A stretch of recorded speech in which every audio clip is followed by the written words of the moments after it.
No episódio de hoje, a gente bate um papo com Carlos Mencati, presidente do NUB.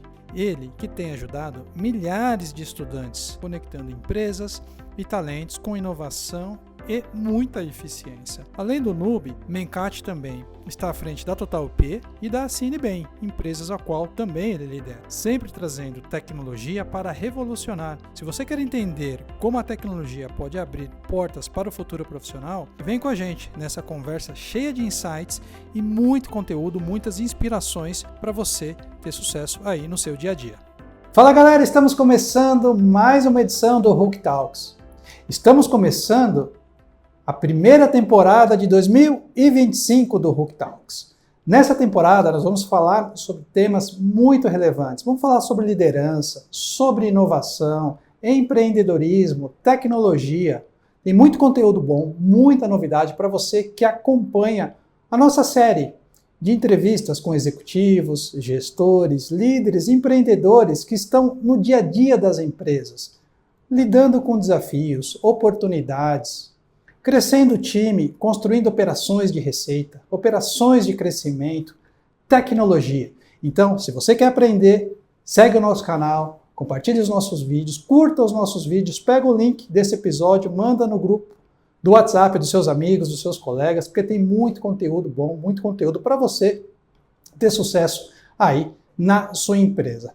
E, gente, para começar essa primeira edição da primeira temporada de 2025, para falar sobre empreendedorismo, liderança e tecnologia, eu tenho um convidado super especial.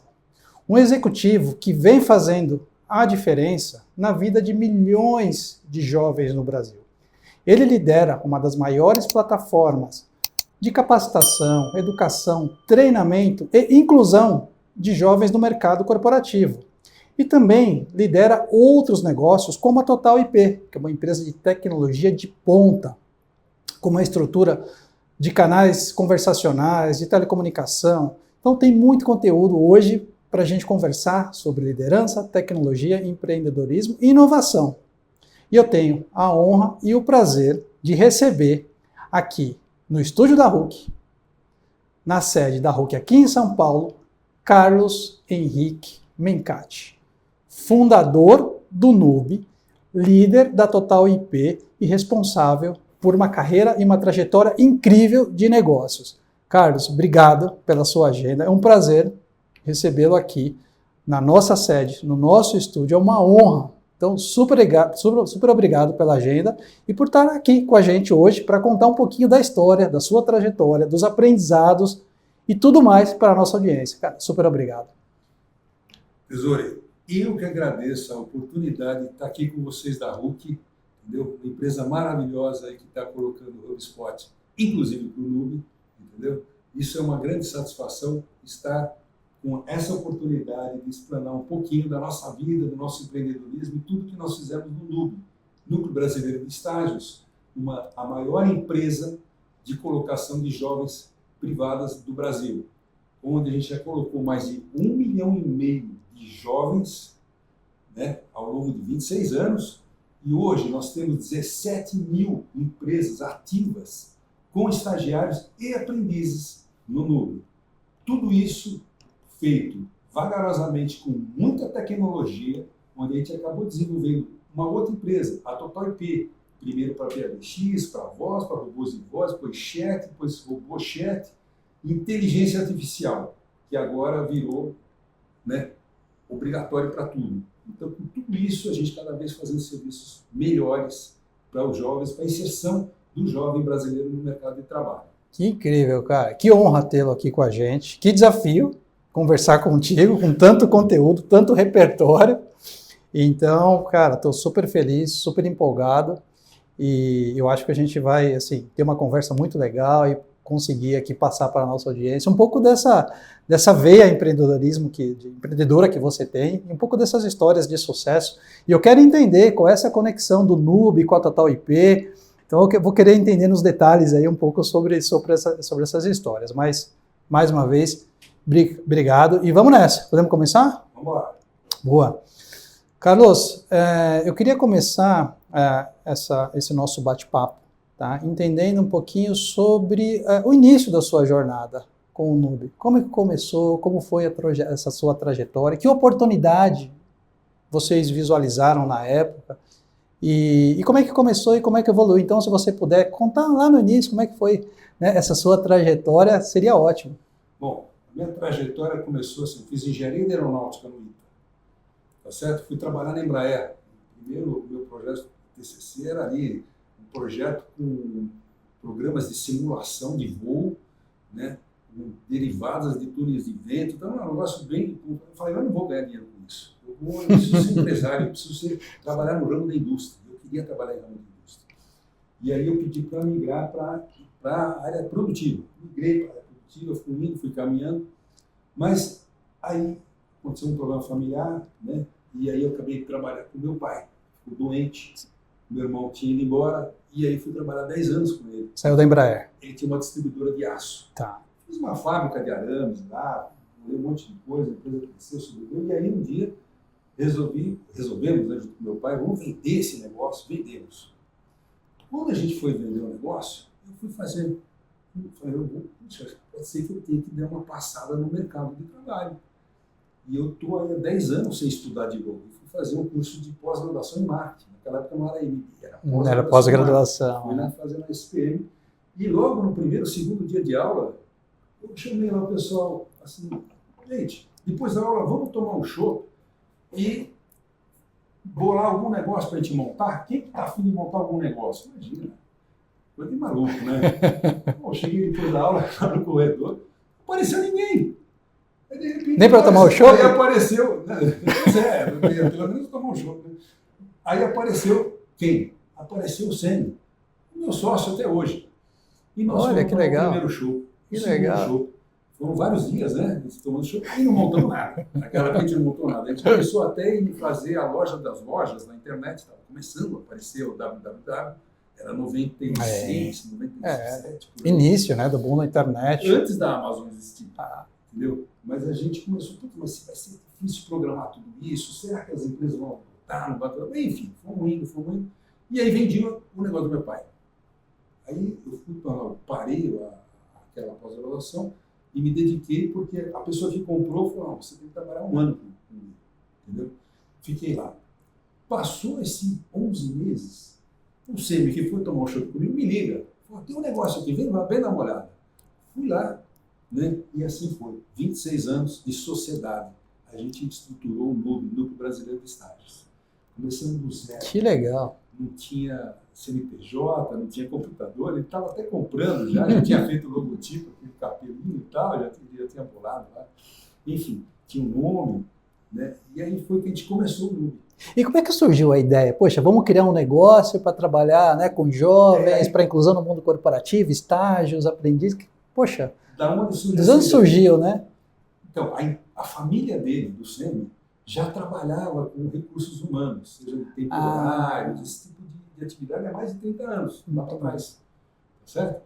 E aí, o que acontecia? Muitas empresas, clientes dele, falavam assim, consegue um estagiário para mim? Me prepara um contrato de estágios? Entendeu? Porque na época quem estava dominando o mercado, já está inclusive até hoje, não atendia bem o mercado. Entendeu? Então tinha uma deficiência de atendimento no mercado. Por isso que fez surgir a solicitação de várias empresas para eles e falou, pera um pouquinho, tem espaço nesse mercado. E é que nasceu. E logo ao nascer, a gente conseguiu ter um grande crescimento. Depois de mais ou menos 12 meses, a empresa atingiu o break-even. O que é o break-even, Tesouro? A gente não punha mais dinheiro na empresa. Eu já estava duro, não tinha mais como pôr. Não tinha mais dinheiro para mais. Ou dava certo ou dava certo, de qualquer jeito. O meu celular, valia uma linha, valia $3 mil na época, né? Era foi assim que começou o mundo. Que legal. Certo? E aí, como é que surgiu a Total IP? A Total IP surgiu em 2005, depois de 7 anos.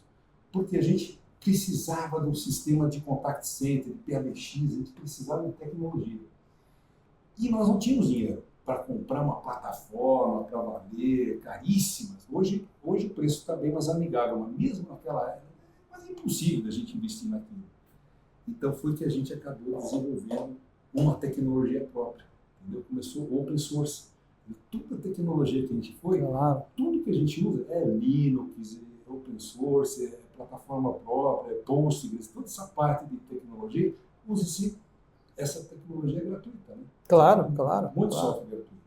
E foi assim que nasceu a Totalplay. Que legal. Nasceu para atender uma demanda do próprio Nube e aí acabou gerando um business que hoje é um business praticamente independente, né? Totalmente eu acho. independente. São áreas de desenvolvimento separadas, empresas separadas, a gente só está no meu prédio. Aliás, boa parte está em home office, né? Claro, trabalha um dia, 2 lógico, dias por semana, mas assim, e funciona muito bem. Né? É uma coisa muito impressionante como o home office veio para ficar. Como a gente se adaptou bem, né? E ao mesmo tempo está todo mundo lá se conversando, falando o tempo todo, via Meet, via alguma outra plataforminha, você está o tempo todo se relacionando com todo mundo e o negócio prosperando. Que legal, que legal. E muito bacana, cara. Vocês nasceram como uma alternativa, como o Nube, como você comentou, já existia um player na época. Então nasceu como uma alternativa para entender uma carência, um gap de mercado. E hoje vocês praticamente são líderes de mercado, né? Talvez vocês tenham a maior plataforma hoje, né, com o Nube. Com certeza, é uma plataforma a maior plataforma que atende o mercado privado. Privado. Entendeu? Tá. A gente, de certa maneira, evita de participar de licitações porque a licitação ela pede muitas coisas e as pessoas que ganham a licitação muitas vezes não atendem boa parte daquilo que está escrito ali, entendeu? E você ali, o preço vai lá para baixo e você chega numa fala, isso aqui, para fazer na qualidade que nós temos, não tem sentido. Então a gente atende o mercado privado. E o mercado privado é extremamente satisfeito com a gente e amplia-se o tempo todo Brasil afora. Então isso é uma coisa muito bacana. Que legal. E ao mesmo tempo possibilita para os jovens do Brasil terem esse acesso a esse mercado maravilhoso. É lógico, ninguém está falando que conseguir um estágio é fácil, porque a concorrência entre os estagiários também é muito difícil. Então, aí são as dicas que a gente pode colocar para um jovem que ainda não conseguiu se colocar, que é aquela coisa, ele está no 2º, 3º ano, ele precisa fazer o estágio antes, porque na hora que ele estiver no 4º ou 5º ano, o outro que já fez o estágio vai estar na frente dele. É injusto, mas é realidade. Funciona assim. É realidade. Funciona assim. Tá? Se vai resolver isso no futuro, não sei. Mas por enquanto é assim e é importante ele estar estagiando o mais cedo possível para conseguir fazer o currículo dele e logo em seguida ele vai ter outro. Aí de repente ele consegue uma empresa melhor ainda no 4º ano e aí quem sabe quando ele for efetivado aí estão todo mundo atrás dele.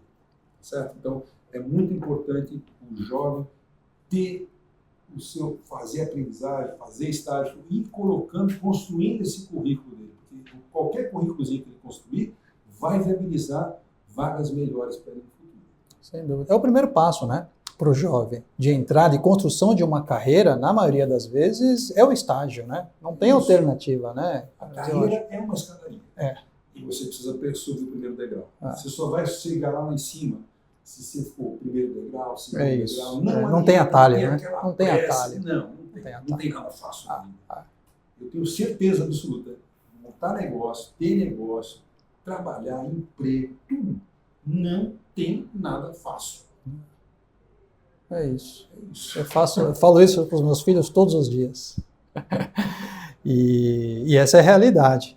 E aí vocês, então, têm esse lado, mas também tem a questão das empresas, que também vocês resolvem, de certa forma, um desafio das empresas, né, que é esse processo de contratação, de seleção, né, de ter realmente os jovens ali nas áreas internas, nos processos. Então, vocês acabam atuando nos dois lados, né? Veja, quais são os principais ativos de uma empresa? O principal, né, na verdade. Um ativo humano. As pessoas, sem dúvida. Ou seja, as pessoas que você tem lá, elas têm qualidade, têm conhecimento, têm comprometimento, têm engajamento com o teu negócio. Então, uma empresa para ter sucesso não basta uma grande ideia. Ele tem que ter uma liderança que vai achar pessoas certas, engajar essas pessoas, trazer para dentro e reter. Tá? E o estágio é um grande método de você trazer gente nova, com energia nova, com pique, com raça e com conhecimento das principais coisas que existem no mundo. Então, assim, às vezes você vai querer quem que cuida do teu marketing digital? Uma pessoa de 50, 60 anos, que um jovem. O jovem vai atender melhor, entendeu? Agora, pode ser que você queira na sua contabilidade uma pessoa de 50 anos.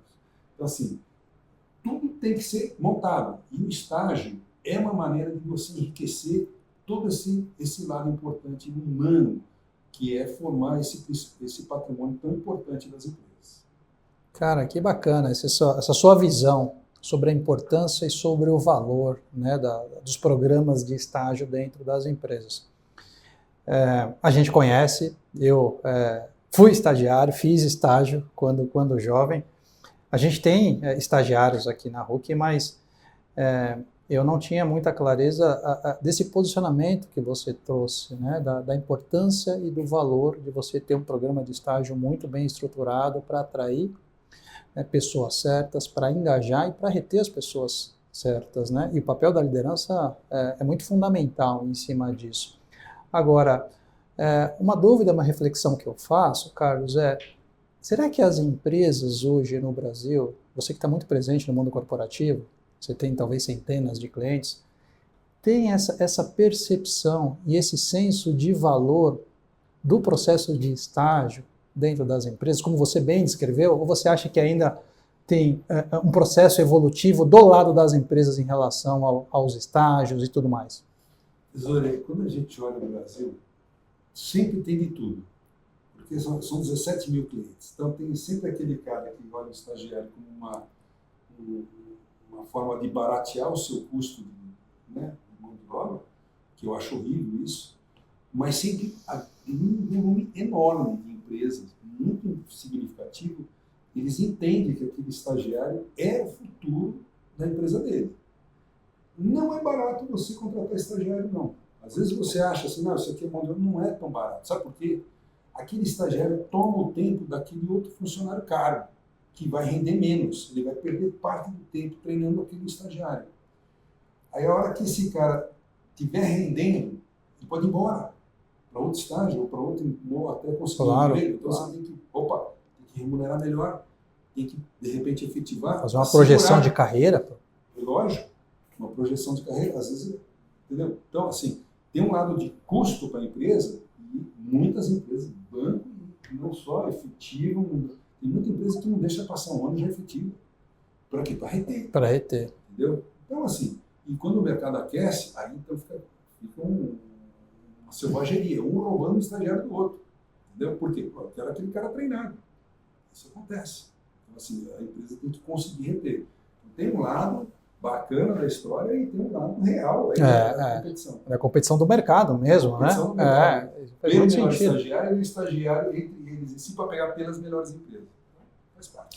E você vê que essa questão do estágio, ela é uma questão que ela permeia todos os portes de empresa, ou ela está mais concentrada nas grandes empresas? Porque é muito comum, né, as grandes empresas investirem muito pesado, né, nesse processo, e eu acho que até assim, eles têm um viés de formação muito forte, começando, né, com estagiários e dando toda a pista, né, de crescimento.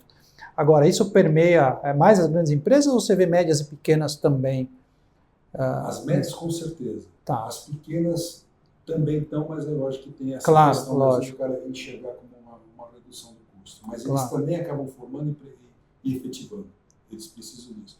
Agora, o que é mais de sério no Brasil é que nas pequenas empresas, eu estava fazendo um trabalho de churn das nossas empresas, e a gente descobriu assim, um volume gigantesco daquelas empresas que contratam 1, 2 estagiários ao longo de 24 meses, 36 meses, e aí a gente descobriu que o volume de falência, fechamento de empresas de pequeno porte no Brasil é escandalosamente alto.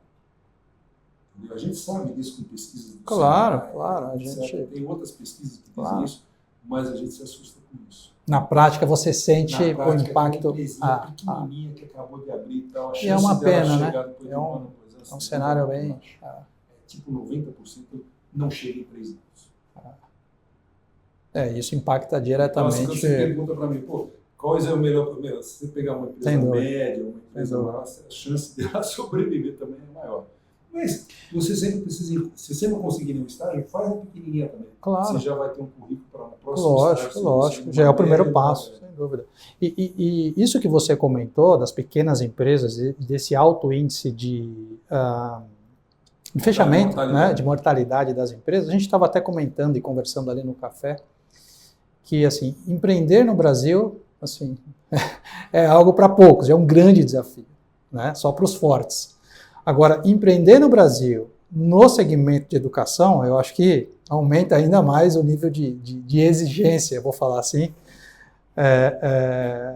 para vocês. Agora, empreender no Brasil, no segmento de educação, e ainda envolvendo, né, jovens, talentos e tudo mais, cara, eu queria que você contasse um pouco sobre, ao longo desses 26 anos, né, de história, quais foram os grandes desafios que vocês passaram? Eu imagino que muitos, né? Questões de cenário macroeconômico, cenários locais, políticas, crises, Covid. Então, assim, tem muitos tropeços assim que dá para a gente contar. Mas quais foram os grandes desafios, Olha, eu vou te Carlos? falar uma coisa, Tesouro.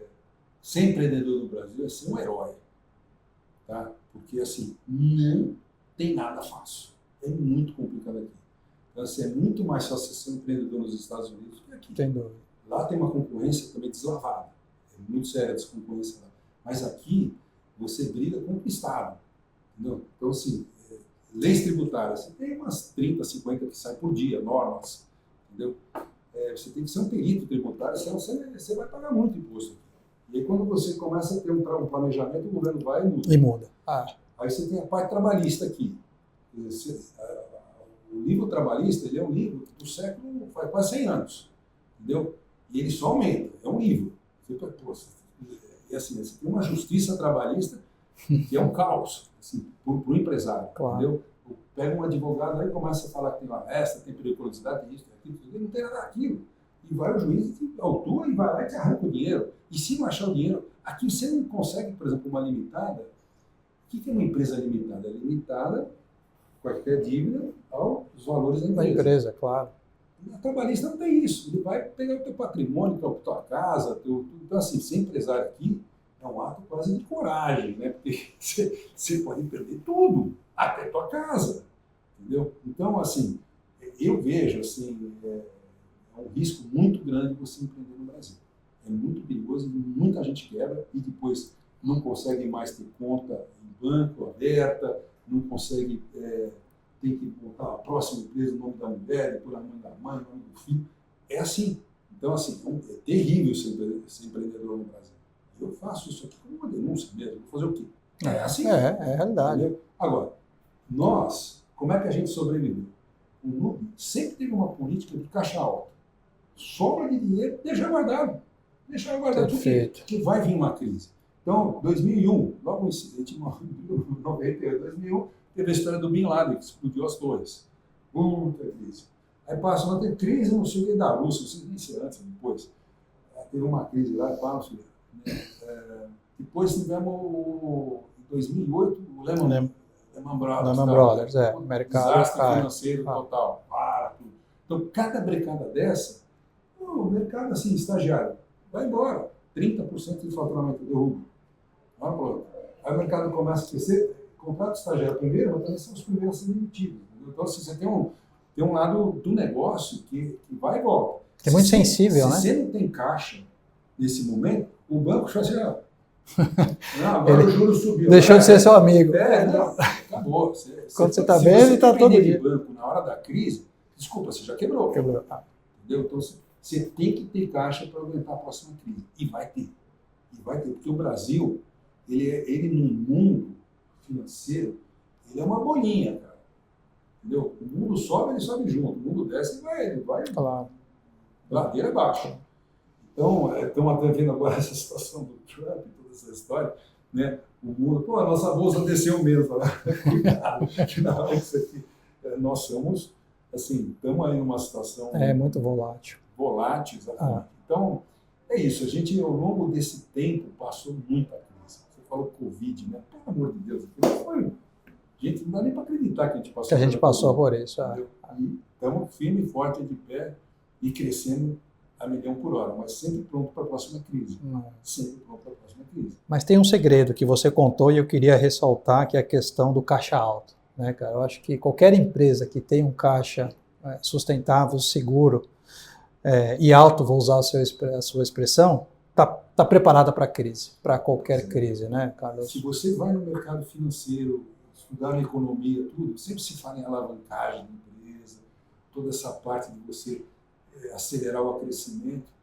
Mas quando você olha para um segmento específico, assim, o teu negocinho, que você nem é tão pequeno, ele até tem um porte razoável, né? Se você ficar dependendo do banco no momento da crise, já era. Você tem que ter talvez um financiamento de longuíssimo prazo, coisas muito bem estruturadas. Exato. Ou você vai ter problema. Você vai ter problema. E aí, a hora que você tiver o problema, você não consegue levantar de novo, porque o banco te arranca. E aí, exatamente. Não, muito legal.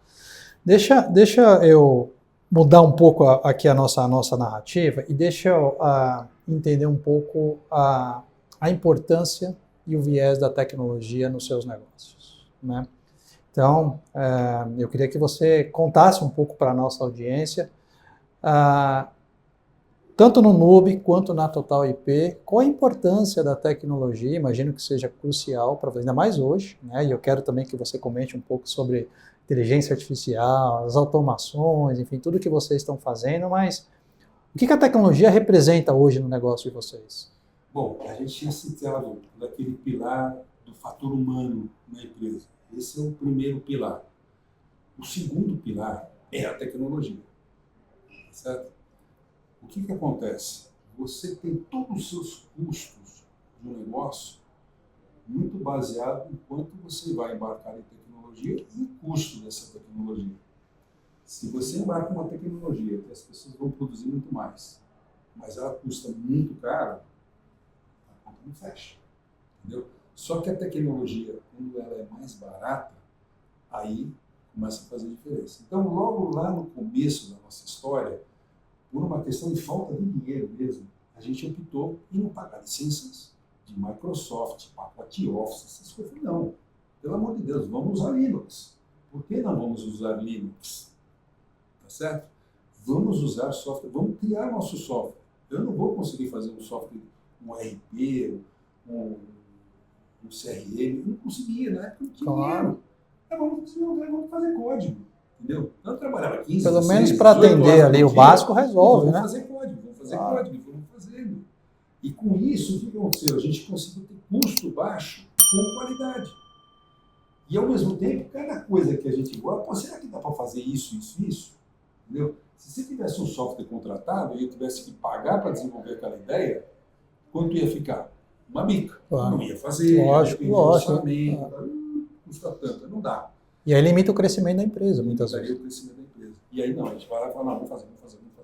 E aí foi que a gente desenvolveu a vida toda uma equipe própria e criou um sistema do negócio que tem apenas esse negócio e acabou. Ele é totalmente específico, não existe no mercado, não existe como competir com a gente, a menos que outra empresa construa também um sistema que com certeza vai ter muita coisa parecida com o nosso.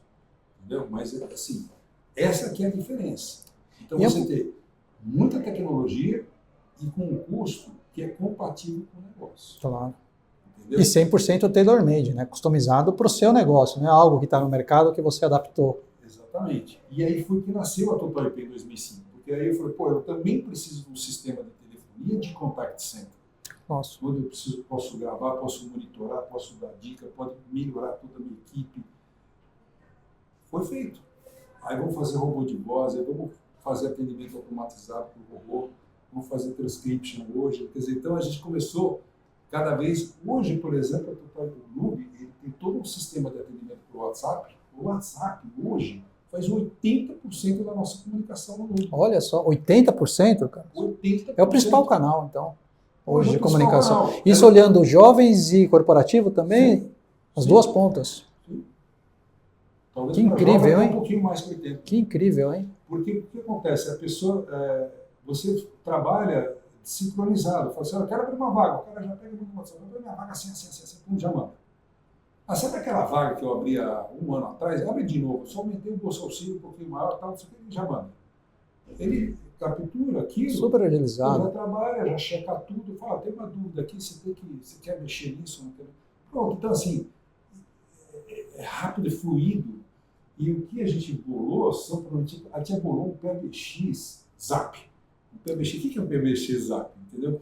A pessoa manda para o nosso canal um uma mensagem de WhatsApp, a gente já vai lá pela API, busca aquele número do celular que está mandando a mensagem, e eu sei que é um executivo de conta que está atendendo. Entrega a mensagem para ele. Entendeu? Então, a gente tem a parte dos robozinhos para fazer tudo, né, com inteligência artificial também, tem tudo. Mas o atendimento humano, eu atendo diretamente com o executivo da empresa. Então, mesmo a gente tendo mais de 120 vendedores, executivos de conta que atendem essas 17 mil empresas, a gente faz com que todas as chamadas do WhatsApp entreguem exatamente para o executivo que atende aquela empresa. E se a pessoa sai de férias, já vai para a pessoa que está cobrindo as férias dele. Entendeu? Então, tudo isso aí a gente foi desenvolvendo. E isso pode atender o mercado inteiro. Sem dúvida. Então, por isso que a Total IP, ela não é uma empresa só de software, ela é uma empresa, uma plataforma que vai servir para de tecnologia e comunicação para o mercado. E aí você começa a fazer os robôs, que nem aquele robôzinho que eu estava te falando, né? Que, por exemplo, você pega um e-mail de uma pessoa e você pode mandar um e-mail para a pessoa, até um WhatsApp, se você tiver o celular dela, pelo domínio da empresa que ela trabalha, o robô, por inteligência artificial, já faz a pesquisa, tudo que aquela empresa faz, vê tudo que você vai vender, faz o match, gera um contexto, já manda o contexto do e-mail ou WhatsApp para a pessoa. Incrível. Você tem que ficar criando. Na essência, o seu core, né, é de tecnologia pura, né, Carlos, pelo que eu estou entendendo, né, ou seja, a Total IP é uma empresa de alta tecnologia, muita inovação, com a capacidade de inovação de vocês dentro do próprio Nube, né, incrível de vocês construírem essa plataforma. E então, ou seja, você tem pessoas e tecnologia que são realmente os dois grandes ativos que você comentou, né? É isso. O terceiro seria a parte de marketing e vendas, né? Que é onde entra Hook, HubSpot, claro. Entra toda essa parte de desenvolvimento dos leads, tratamento, quer dizer, você tem a coisa mais cara é adquirir cliente, né? Conquistar Sem dúvida. E depois, a segunda coisa é você cuidar do carinho, você não perdê-lo. Você está com um cliente de 10 anos, 15 anos, 26 anos. Né? Eu tenho cliente de 26 anos. A gente tem cliente de 20 e tantos anos. Por quê? Porque se cuidou ele com muito carinho e qualidade. Então, tudo isso é importante. Agora, dentro do viés da tecnologia, Tesouro, o que acontece? Você tem tanto o lado da comunicação, que é voz, chat, WhatsApp, Instagram e tudo mais, e depois, em cima disso, você embarca integrações com sistemas legados, vários sistemas que a empresa tem, e, em cima disso, você toma as decisões de lógica, assim, e depois encoberta isso tudo com inteligência artificial. Com inteligência artificial. Na hora que você cruzou isso tudo, pronto, você começa a resolver todo tipo de negócio. E agora o grande impacto que isso vai dar no mundo, né? Que isso aí, eu estou vendo o que está acontecendo no Nube, a gente está conseguindo ter 25%, 35% a mais de produtividade, ou seja, a gente está prestando mais serviço com menos pessoas. E a gente está vendendo isso pela Total IP para qualquer tipo de empresa. Automação. Bom, e quem vai ficar no mercado? Quem vai ficar no mercado são as pessoas que, de fato, estão se preparando para isso. Que têm conhecimento de muita lógica, comunicação, liderança e inteligência artificial. Até saber como isso está sendo usado, como se aplica, como se pega dentro das empresas. Como é que eu vou fazer isso aqui para funcionar? Essa pessoa vai ser diferenciada daquela outra que não sabe. Entendeu? Então, a gente, praticamente, no Nube, a gente fez todo um treinamento geral para todo mundo, em Meet, sabe? Uma reunião e ficamos apresentando para todo mundo todos os projetos de inteligência artificial que a gente já tinha feito, como que analisava, como pensava, como que cranear naquele tipo de coisa, para as pessoas serem motivadas a olhar os processos que elas estão fazendo, tira da frente. O processo é chato, repetitivo, tira da frente. É lógico que a inteligência artificial você pode fazer uma negociação, você pode fazer uma cobrança, você pode ter toda uma conversa com o agente virtual. Claro. Entendeu? Mas as primeiras coisas que você pode varrer a sua empresa é os processos repetitivos. Sem dúvida, é o caminho mais rápido, né? Mais curto e talvez mais barato. E você economiza mais e já muito tem rápido. Não, o número que você trouxe, né, realmente impressiona. 25% a 30% a mais de produtividade. A gente começou a mexer em inteligência artificial 2. Reduzindo a equipe. Em um ano, assim, nos últimos 12 meses, já foi uma redução Reduzindo a equipe. Cara, fantástico. Que baita case de aplicação prática e resultados de inteligência artificial. E aí eu quero te fazer uma pergunta, que eu recebo muito essa pergunta aí. Ninguém melhor do que você, que já está há mais de um ano trabalhando com inteligência artificial, acho que pode trazer as respostas. Você tem uma equipe que cuida de inteligência artificial ou você tem uma estrutura distribuída de pessoas que cuidam de inteligência artificial? Qual que é a dúvida? Eu monto um time, contrato um executivo para falar só sobre A, ou eu deixo o assunto espalhado e distribuídos com evangelizadores e líderes nas áreas de negócio? Não sei se eu consegui explicar a minha pergunta, mas é um dilema das empresas. Eu não sei te responder qual é a melhor forma de fazer. Eu sei explicar como nós fizemos. Eu não sei se é a melhor. Então, mas deu certo. Deu certo. Está dando certo. Está dando certo. O que aconteceu? Nós escolhemos, tanto no Nubi como na TotalEnergia, que são equipes de desenvolvimento diferentes, uma pessoa para abrir a porteira. Vai lá e estuda. Para Perfeito. Tudo, tira todos os projetos dessa pessoa, vai lá foca estudar, 100%. Foca. E esse é o projeto. E entregamos um projeto. Tá. Ou 2 projetos. Escolhe, vai um desses 2 aí. Certo? Tanto uma como a outra. Aí ele entregou o primeiro. Demorou, né? Mas ele aprendeu todos os caminhos, estudou, começou a desenvolver. Aí deu o pulo do gato. É lógico que você faz a retenção, tá certo? Claro. Tem que fazer a retenção. E aí você vai lá e fala assim, bom, agora treina mais 2. Entendeu? Aí você tem 3. Agora, então aí você vai aumentando, vai multiplicando, porque você gerou o sistema dentro do teu negócio.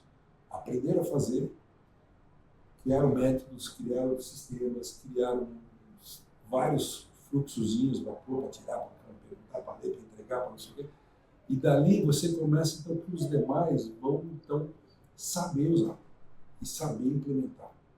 De repente você tem uma equipe de 3 caras já fazendo. Claro. É pouco. É pouco. Mas cara, cada um desses entregar um projetinho por mês. Dúvida. Você tem 3 projetos de inteligência artificial por mês na sua empresa, cara, depois de 6 meses aconteceu o que aconteceu com a gente. Claro. Entendeu? Então, assim, é lento, mas você cria, você traz uma pessoa, retém e forma. O que a gente fez a vida toda? E aí dissemina para a empresa como um todo e vai trazendo a cultura, virada a transformação gradativa, né? Mas, por exemplo, na TotalEnergia, eu não posso ter todo mundo. O cara de voz é de voz, eu não consigo fazer com que ele seja de chat. O cara de chat, eu não consigo fazer com que ele seja, porque é muito conhecimento. Então, assim, ele não vai ser bom nem uma coisa nem outra. Então, é difícil você dividir. Mas você acaba tendo que ter algumas equipes, e você vai ter a equipezinha de inteligência artificial. Não, muito legal. Eu tendo muito a concordar com essa com o seu racional, que é o seu modelo que você adotou. Inclusive aqui na RUC, a gente só deu certo depois que a gente centralizou. A gente deixou espalhado durante 12 meses, 10, 12 meses, e a gente via muitas iniciativas isoladas nas pessoas, muita boa vontade, mas assim, as pessoas que faziam outras atividades e também inteligência artificial. E a gente via que a coisa patinava, não ia para frente. Quando a gente concentrou, montamos um time, trouxemos uma pessoa, aí foi um divisor. Então acho que corrobora muito. É um investimento que você vai fazer, que talvez durante 6 meses não vai te dar retorno nenhum. Mas na hora que ele começar a dar, aí ele paga. Eu diria que até é mais do que um investimento, é uma questão de sobrevivência para as empresas. Eu acho que não é a questão do investimento em si. Porque para trás, vai ter uma hora que ele vai estar com um custo tão mais alto que o concorrente. Sem dúvida. Ele fica fora do mercado. Sem dúvida. E aí tem o dilema das pessoas, né? Que ainda a gente vê que muitas pessoas ainda não acordaram para esse novo momento. Né? Eu não sei, assim, você que trabalha, né, tem o termômetro dos jovens, eu não sei qual a percepção, se você tem alguma percepção em relação às pessoas, a essa nova realidade. Me parece que ainda tem um delay, né, de conexão. Cara, esse aqui é um mundo novo, mas muitas pessoas acho que ainda estão num pace passado, assim, num período... Não sei. É verdade.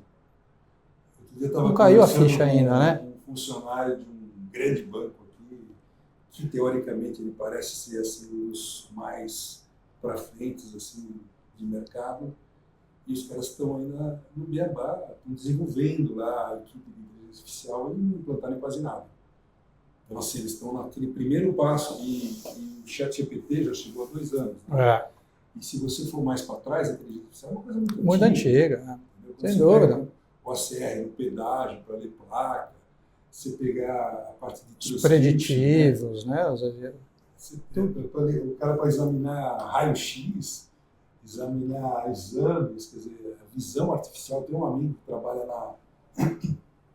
no setor de inovação da GM, e eles colocaram, por exemplo, na hora da pintura do carro, toda visão artificial para fazer análise de pintura. Ou seja, você tirou o olho humano, ver se tinha uma farinha de pintura, para botar a visão artificial. Lógico. Que é a inteligência artificial. Assim, são inúmeros tipos de inteligência artificial e estão se desenvolvendo cada vez mais. Outro dia eu estava lendo um cara lá que estava bolando um tipo de genômica, quer dizer, o cara bolar uma inteligência artificial para prever qual tipo de molécula ele consegue fazer se o cara precisando de um tipo específico de geometria da molécula, da proteína, que não sei o que, do bicho, lá do vírus. Eu falei, caraca, meu, pô, que coisa que o cara está criando. Um avançado. Bolar, e ele falou, não, isso aqui vai economizar bilhões para a indústria farmacêutica criar novas moléculas. Então, assim, você está tendo criação de inteligências artificiais de todos os tipos. Muito mais rápido, né? Um espaço bem menor, né, de criatividade e lançamento, com um custo bem menor também, né, cara? E pegando esse ponto que você trouxe, e já conectando aqui com uma outra pergunta, como é que você vê o futuro? Olhando para frente, para os próximos 12, sei que é difícil, né, prever, a gente não tem bola de cristal, mas 12, 18, 24 meses para os seus negócios e a tecnologia vindo, né, dessa maneira, como é que você vê a evolução dos seus negócios? Eu acho assim, essa parte de inteligência artificial é o top do momento. Né? Eu acho que isso aí vai vir uma redução de custos muito importante. Quem tiver os custos mais competitivos vão acabar tendo mais imposição no mercado. Tá? Marketing digital. O marketing digital, de alguma maneira, vai ser impactado. Eu não sou especialista nisso, eu te entrevistar. Qual vai ser o impacto no marketing digital na inteligência artificial? Mas eu tenho certeza que vai impactar também. Então, o que vai acontecer nessas plataformas, redes sociais, e tudo mais que todo mundo está assistindo, vendo, como é que eu estou gastando o meu tempo nas redes sociais, né? E o que eu vou ver, e o impacto que a inteligência artificial vai conseguir fazer comigo e como eu vou reagir, ela vai contra-reagir, vai ver todo esse processo. Eu acho que isso é uma coisa que é meio enigmática, mas com certeza vai ter um impacto e quem estiver na frente vai se dar bem.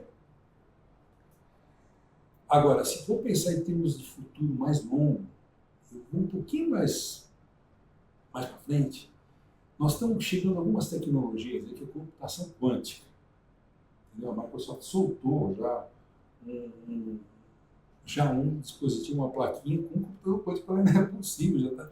E aí você fala, meu Deus, mas o cara não falava que quando tivesse um computador quântico ia quebrar a criptografia? E os caras estão pondo dinheiro em criptomoeda, será que vai dar algum problema ou não? Não sei. Eu não sou especialista em nenhuma dessas áreas, nem quântico nem cripto. Mas você tem a parte de energia, entendeu? O pessoal está conseguindo fazer energia, fusão nuclear. Então, assim, e tem também uma revolução de microgeradores de fissão nuclear já sendo desenvolvida nos Estados Unidos, por causa dos data centers. Né? Então, isso gerou toda uma montoeira de bilhões de dólares investindo em microfusão nuclear. Então, assim, futuro, muito mais energia e talvez um custo compatível, claro, e limpa. Você tem uma capacidade computacional com o quântico vindo em algum momento, eu não sei se é 10 anos, 20 anos, né? Mas assim, em algum momento você vai ter toda a energia do mundo, toda a capacidade computacional, e aí a inteligência artificial, que precisa todo esse consumo de processamento e energia, vai disparar. Então, quando os caras estão falando daquela inteligência artificial geral, que é você não só ter a visão artificial, mas a parte do momento sensitiva, você vai conseguir realmente fazer robôs humanos, ou qualquer outro tipo de robô, com uma capacidade mental muito acima do ser humano. Sem dúvida. Quanto tempo vai demorar? Eu não sei se é 20 anos, mas eu desconfio que a gente vai ver isso aqui. Se a gente, né, não partir cedo, exato, né, exato. A expectativa de demorar ainda, então a gente vê esse tipo de coisa e qual que é esse legal. impacto em toda a nossa sociedade. Exato. Então, assim, é um futuro pelo menos curioso. Muito, né? muito curioso. Se dá medo ou não dá medo, eu não sei. Né? Porque isso tudo tem muita água para rolar, mas é muito mercado para as pessoas estudarem e a fundo, porque também vai abrir muita oportunidade. Claro. E vai fechar muita oportunidade para as pessoas que têm um nível de conhecimento muito baixo. Que é um problema que o Brasil vive. Desde sempre. Aí voltamos desde sempre. Para esse É isso. É toda uma roda. Mas apesar de todo esse movimento, né, que assusta, fico pensando nos meus filhos, né, tem 7 e 11 anos, como vai ser a vida deles quando eles tiverem 20, 30 anos. Mas no final do dia, isso aqui nunca vai mudar. Né? Eu acho que esse contato pessoal entre pessoas, essas conversas, esse relacionamento, essa conexão, isso é assim desde sempre e vai continuar sendo assim, né, Carlos? Acredito que sim. Eu li acho que mais de 200 livros do Isaac Asimov. É um leitor voraz desse tipo de coisa e tal, né? E aí ele tem aqueles outros mundos dele, né? Assim, e aí você tem um bem-estar, talvez, do ser humano, que ele possa viver de uma maneira, assim, muito mais sossegada, muito mais tranquila, fazendo o que ele bem entender, Claro. com um nível de trabalho top, assim, e os robôs cuidando de tudo. Por que não? Você tem energia sobrando, você tem robô sobrando, então você vai produzir alimentos, você vai produzir bem-estar, você vai produzir saúde, você vai produzir tudo. E o ser humano vai curtir. É assim? É assim. Não sei. Eu sou meia dúzia, vai curtir, o resto vai ficar na miséria. Eu não acredito nisso. Não. Eu acho que vai ter um meio termo, um ponto, que quem sabe a humanidade vai ser assim um paraíso, né? O ápice do otimismo. Que bom, cara. Que aula, hein? Que aula de empreendedorismo, liderança. Parabéns pela história. É difícil empreender no Brasil, concordo super com você. E a gente tem que tirar o chapéu para quem faz bem e faz com sucesso.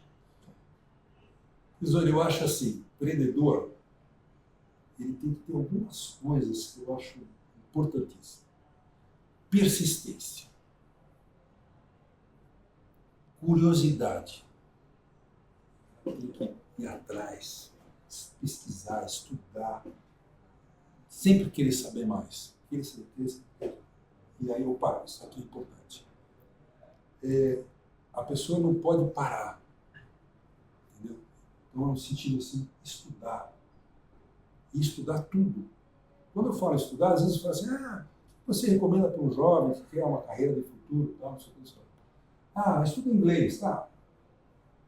Você quer saber o que eu acho? A pessoa tem que estudar, por exemplo, como tendo boa memória. Você quer ser um bom empreendedor? Tem que ter boa memória. Todo mundo tem boa memória? Não. É treino. Quem treina tem memória melhor. É isso. E raciocínio? Você tem um bom raciocínio? Você acha que você pode ter? Pode. É treinar. Tem curso disso? Não sei. Mas com certeza tem várias coisas. Você pega nesse YouTube, é o mundo, né? Claro. Você vai ter algum tipo de treinar raciocínio.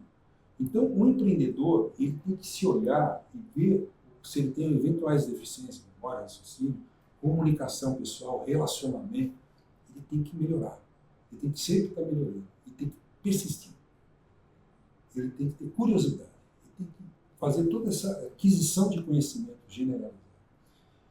E, finalmente, a gente tem que ter um lado que a pessoa tem que ter uma gestão do seu tempo. Parece besteira tempo, né? Tempo. Olha, o tempo, hoje em dia, ele é muito desperdiçado em redes sociais. Quando você pega, e eu também pego, o cara me mandou um negócio bacana aqui, de repente eu fiz assim, pronto. Foi a sua atenção. Bacana, aí começou a vir um lixinho, outro lixinho, uma coisinha legal. E aí é 5, 10, 15, 20 minutos que você... Pronto. Esse tempo, e não é só isso. Eu, quando comecei o Nubi, eu emitia a nota fiscal. Eu dobrava a nota fiscal. Eu punha no envelope e levava no correio. Primeiro um pouquinho assim, depois uma caixinha, depois uma caixa maior. Depois foi 3 caixas, eu comprei um carrinho para levar até o correio. Depois eu contratei uma pessoa que faz isso para mim. E aí eu parei de fazer tudo aquilo. Entendeu? E a gestão do tempo nosso. Claro, né? claro. Como é que a gente faz gestão de 3, 4 negócios? Entendeu?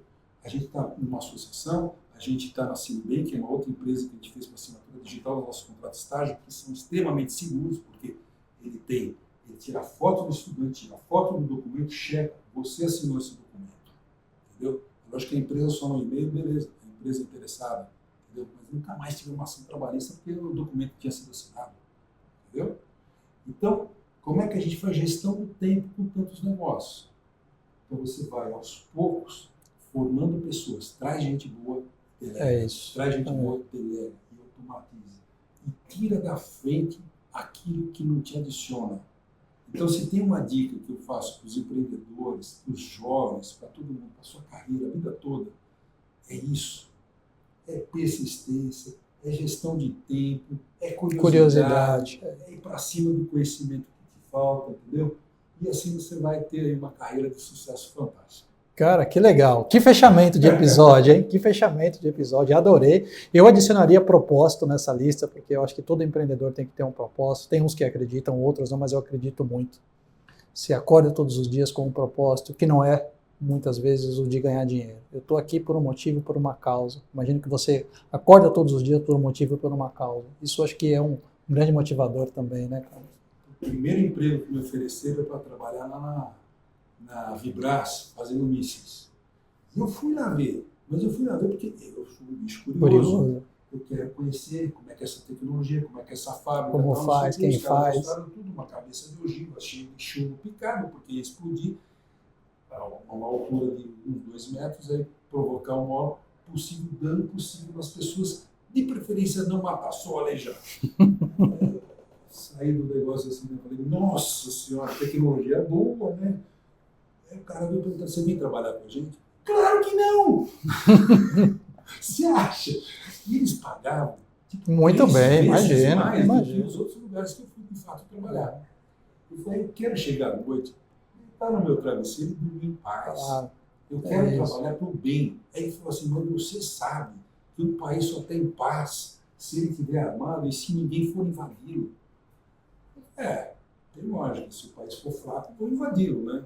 Então, precisa ter forças armadas, precisa ter tecnologia. Eu falei, eu concordo com você, mas eu não vou fazer isso.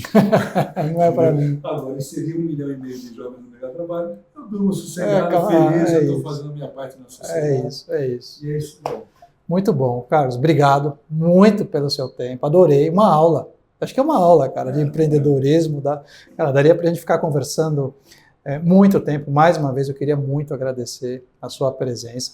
Queria muito agradecer para você que está acompanhando esse conteúdo, essa conversa maravilhosa, riquíssima com o Carlos. Deixa seu like, deixa seu comentário, curta o nosso canal. Carlos, para quem quiser conhecer mais sobre o Noob, conhecer mais sobre a Total IP, qual é o processo? Entra no site, fala com quem, busca na internet. Busca na internet o site do Noob, noob.com.br, o site da Total IP, totalip.com.br, né? Estamos aí, tem no Insta, Noob Vagas, né? Todos os canais de comunicação prontos para receber tanto os estudantes como as empresas e as instituições de ensino também, que abrem a oportunidade. As oportunidades dentro da instituição de ensino e faz com que viabilize muitos jovens até de pagar a faculdade. Então, não sei se vocês sabem, mas 77%, 73%, eu tomei dúvida agora, dos jovens do Brasil, eles estudam em escolas privadas. E boa parte disso são pessoas que têm poucos recursos para pagar. Então, ter um estágio, não só faz a inserção no mercado de trabalho, mas também viabiliza o estudo para eles. Sem dúvida. Então, as instituições de ensino que mais divulgam vagas têm inadimplência menor, que é um grande problema nacional. Sem dúvida, é um problema estrutural, é um outro tema. Muito legal. Boa. Gente, é isso. Essa foi a nossa conversa com Carlos Henrique Mencati, fundador e sócio do Noob, fundador da Total IP e outros negócios. Espero que você tenha gostado muito desse conteúdo, dessa conversa. Foi uma aula. E é isso, gente. Até a próxima. Carlos, obrigado, cara. Valeu. Até a próxima. Abraço.